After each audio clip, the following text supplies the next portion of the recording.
ഉണ്ണീശോയിൽ ഏറെ സ്നേഹം നിറഞ്ഞവരെ, ഈശോയെ ഉദരത്തിൽ സ്വീകരിച്ചത് മുതൽ അവിടുത്തെ ജനനം വരെ സന്തോഷവതിയായ മറിയത്തെയാണ് നാം വിശുദ്ധ ഗ്രന്ഥത്തിൽ കാണുക. കർത്താവിന്റെ ദാസിയായി സ്വയം സമർപ്പിക്കപ്പെട്ടത് മുതൽ സ്വയം സന്തോഷിച്ചും മറ്റുള്ളവരെ സന്തോഷപ്പെടുത്തിയും മറിയം ജീവിച്ചു.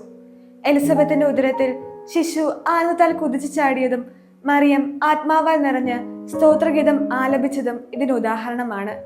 അവസാനം ദൈവപുത്രന് ജന്മം നൽകി ആനന്ദത്തിന്റെ ഉയർച്ചയിലേക്ക് മറിയം മനുഷ്യരെ ആനയിച്ചു. ക്രിസ്മസ് ഏവർക്കും സന്തോഷം നൽകുന്ന അവസരമാണ്. ദൈവകുമാരന്റെ ജനനമാണ് അതിനെ പൂർത്തിയാക്കിയത്. മറിയം ആ സന്തോഷത്തിന് കാരണമായി. മറിയം പറഞ്ഞു, എന്റെ ആത്മാവ് കർത്താവിനെ മഹത്വപ്പെടുത്തുന്നു, എന്റെ ചിത്തം എന്റെ രക്ഷകനായ ദൈവത്തിൽ ആനന്ദിക്കുന്നു.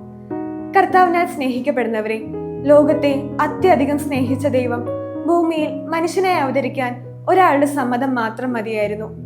അവളുടെ ആ സമ്മതത്തിൽ ലോക ചരിത്രം രക്ഷയിലേക്ക് നടന്നെടുത്തു. ആ സമ്മതം മറിയമായിരുന്നു. പരിശുദ്ധ അമ്മ ഈ ലോകത്തിന് നൽകിയ ഏറ്റവും വലിയ സമ്മാനമാണ് കർത്താവായ ഈശോ. മറിയത്തിന്റെ സമാധാനവും സന്തോഷവും ഈശോയാണ്.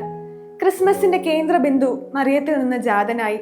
ഈശോ മറിയത്തിന് നൽകിയ ക്രിസ്മസ് സമ്മാനം രക്ഷകന്റെ അമ്മ എന്ന സ്ഥാനമാണ്.